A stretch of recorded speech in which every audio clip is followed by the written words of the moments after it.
Olá pessoal, que a graça de Cristo esteja com vocês. Mais um assunto nessa sequência sobre a história da igreja, e começando pela igreja primitiva, claro.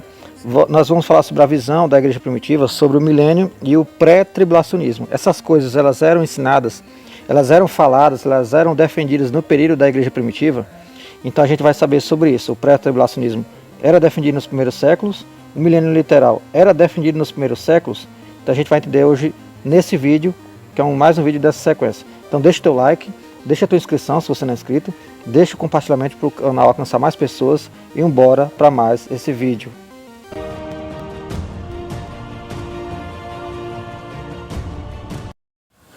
O conceito específico do arrebatamento secreto ou pré-tribulacionismo, como entendido e defendido em certas vertentes do pensamento escatológico contemporâneo, não era uma doutrina ou crença proeminente discutida ou ensinada na igreja primitiva.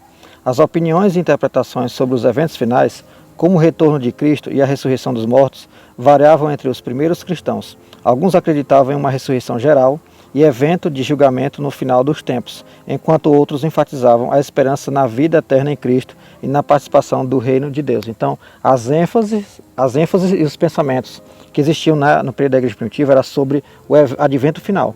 Esse ajuntamento final de todos os santos arrebatados, reunidos, num corpo, como um corpo, como a Bíblia declara no Novo Testamento, e a esperança na vinda de Cristo, essa vida eterna. No entanto, o conceito específico de arrebatamento secreto pré-tribulacionista, que envolve a crença de que os crentes serão repentinamente levados para o céu antes de um período de tribulação, não era uma crença desenvolvida ou amplamente ensinada na igreja primitiva.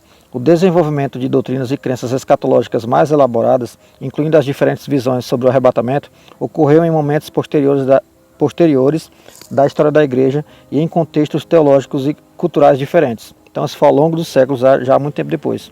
É importante notar que a escatologia e as crenças relacionadas aos eventos finais continuaram a ser objeto de reflexão e discussão ao longo da história cristã, e diferentes interpretações e perspectivas têm sido defendidas por estudiosos e teólogos ao longo dos séculos. O milênio e a igreja primitiva. Na igreja primitiva, existiam diferentes interpretações e perspectivas sobre a doutrina do milênio, que se refere à crença em um reinado de 1000 anos de Cristo mencionado no livro de Apocalipse. Essa crença é conhecida como milenarismo ou pré-milenarismo. Alguns dos primeiros escritores cristãos, como Justino Marte, Irineu de Lyon e Tertuliano, mantiveram a visão do milênio como um período literal de 1000 anos, durante o qual Cristo reinaria na Terra antes do julgamento final. Essa visão é conhecida como pré-milenarismo histórico. Então essa visão era ensinada sim no início da igreja primitiva. Era defendida, era difundida, era falada essa visão sobre o milênio literal. Então não é uma coisa nova, No entanto, também havia outros pensadores e líderes da igreja primitiva, como Orígenes e Agostinho de Hipona, que interpretavam o milênio de forma mais simbólica e espiritual. Eles argumentavam que o reinado de 1000 anos de Cristo era uma representação figurativa da vitória atual de Cristo sobre o mal e sua presença contínua na igreja.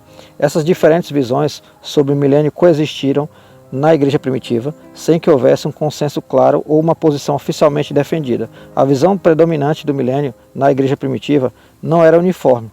As opiniões variavam entre os primeiros cristãos. Então as duas principais correntes teológicas sobre o milênio eram o amilenismo, que é o simbólico, e o pré-milenismo histórico, que é o milênio literal de 1000 anos. Então essas duas visões elas existiam nesse período da história da igreja. Foi apenas com o passar do tempo, especialmente a partir do século IV, que a visão amilenista, que entende o milênio de forma não literal, ganhou mais influência na igreja. Ou seja, estamos falando de Agostinho, Agostinho foi um grande influenciador dentro da história da igreja. Principalmente através do pensamento de Agostinho de Hipona, como eu falei.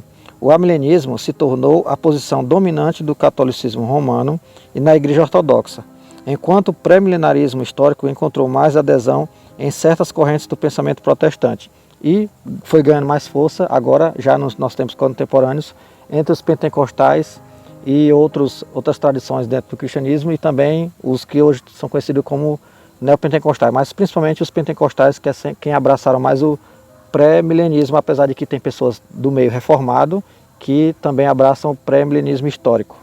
Então é isso, pessoal, espero que vocês tenham gostado do vídeo.